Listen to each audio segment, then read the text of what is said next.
The cafe smelled of roasted coffee beans and quiet heartbreak that morning. The rain outside pressed softly against the glass, and the world seemed to hold its breath as Emily Carter walked in, one hand clutching a worn leather purse, the other gently holding the tiny hand of her 6-year-old daughter, Lily. Her heart was pounding so loud she could hear it in her ears.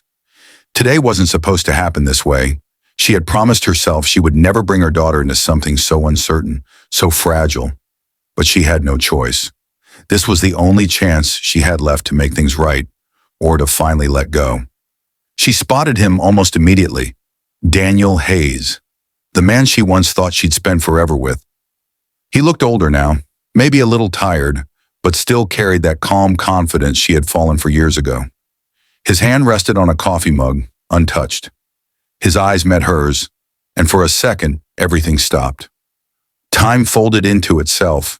Memories rushed back, the laughter, the dreams, the moment he had walked away when he found out she was pregnant.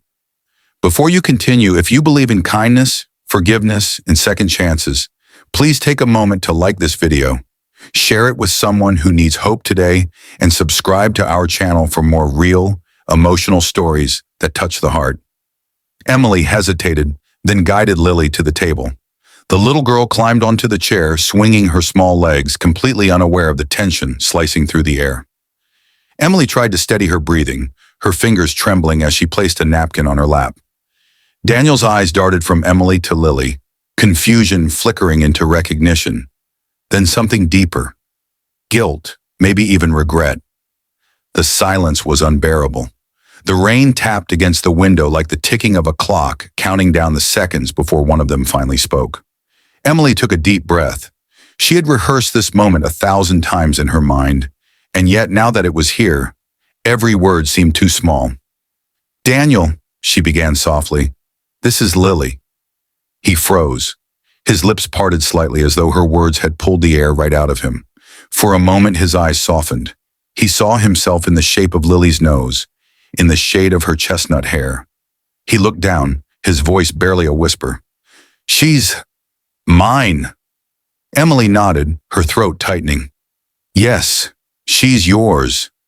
The weight of those words sank between them like a stone dropped into still water. Daniel leaned back, his hand trembling as he ran it through his hair. He didn't look angry, just lost. "You should have told me," he said finally, the hurt in his voice barely contained. Emily's eyes filled with tears. "I tried," she said quietly. "You left before I could. You said you needed space, that you couldn't handle the pressure. I was scared, Daniel. And when I realized you weren't coming back, I promised myself I'd raise her on my own." For a while, neither of them spoke. Lily was drawing something on the napkin with a crayon from her pocket. 2 stick figures holding hands under a rainbow. She looked up, smiling proudly. "Mommy, look!" "It's us," Emily smiled weakly, her eyes glistening. Daniel watched them, his heart twisting. He had spent years chasing success, building a company, living a life that looked perfect from the outside. But now, sitting across from Emily and the daughter he never knew he had, he realized how hollow that success truly was. He cleared his throat. "Why now, Emily? Why tell me after all these years?" Her gaze drifted to the window, where the rain had softened to a gentle drizzle. "Because Lily started asking about her father," she said, "and I didn't want to lie anymore. I told her the truth, that her dad was someone I once loved very much. She asked if she could meet you. I thought, maybe she deserves to know you, even if you don't want to know us." Her voice broke on the last word. She quickly looked down, blinking back tears. "If you want to leave, I'll understand." Those words shattered something deep inside Daniel. He saw the pain she had carried alone, the fear, the exhaustion, the courage it took just to show up today. He thought about the years he had wasted being afraid of commitment, of responsibility, of love that demanded more than convenience. And now, staring at the little girl who called Emily Mommy, he realized what he had missed. "I don't want to leave," he said softly, almost to himself. "Not again." Emily looked up, surprised. Daniel leaned forward, his eyes fixed on Lily. "Hey, kiddo," he said with a tentative smile. "Do you like pancakes?" Lily giggled. "They're my favorite." He smiled, his voice cracking just slightly. Mine too. The waitress came over, sensing the emotional current in the air, but pretending not to notice. She took their order, 3 pancakes, 2 coffees, and 1 glass of milk.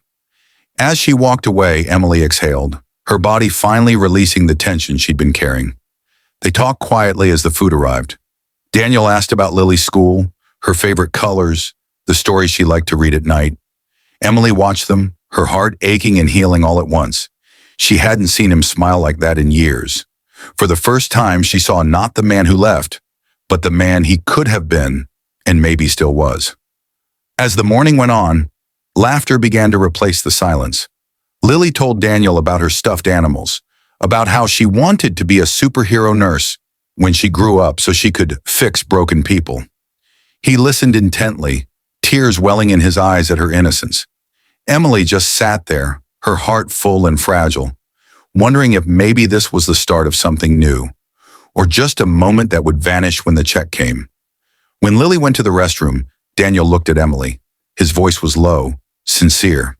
You've done an incredible job with her. I can't imagine how hard it's been. Emily shook her head, smiling faintly. It wasn't easy, but she's my whole world. I just wanted her to have a chance to know where she came from. He reached across the table, his hand brushing hers. I don't deserve this chance, Emily said, but if you'll let me, I want to try. I want to be part of her life, maybe even yours if there's still a place for me. Her breath caught. For years she had dreamed of hearing those words, but she had also learned that promises were fragile things and hope could be dangerous. Daniel, she said softly, this isn't about us anymore. It's about her. If you really want to be here, for her, then start by showing up. He nodded. Every day, he said, I'll prove it. The next few months were cautious but beautiful. Daniel began visiting regularly. He'd take Lily to the park, help her with her homework, even show up at her school recitals. Emily watched from the sidelines, uncertain but grateful. Slowly, trust began to rebuild, not through grand gestures, but through small, steady moments. There were nights when Daniel would drop by just to read Lily a bedtime story. Sometimes Emily would catch him staring at her, that same quiet admiration in his eyes that once made her fall in love. But she didn't rush anything. Love, she knew now, wasn't about perfection. It was about patience, forgiveness, and the courage to try again. One winter evening, months after that cafe meeting, Daniel knocked on Emily's door with something in his hands, a small photo frame. Inside was Lily's crayon drawing from that day at the cafe. Under the rainbow, 3 stick figures now stood together, holding hands. She added me, Daniel said with a smile, his voice thick with emotion. Emily felt tears well up. She always believed you would stay, she whispered.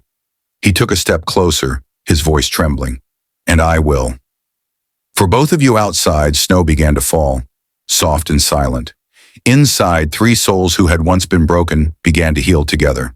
The pain of the past didn't disappear, but it no longer defined them. What mattered now was the promise of tomorrow, the promise of a family finally finding its way home. If this story touched your heart, please like, share, and subscribe to support more stories about love, healing, and the courage to start over. Every engagement helps us reach others who need a little hope today. And before you go, comment below. Do you believe people can change if love gives them one more chance? Because sometimes forgiveness isn't about forgetting the past. It's about building a future strong enough to hold it.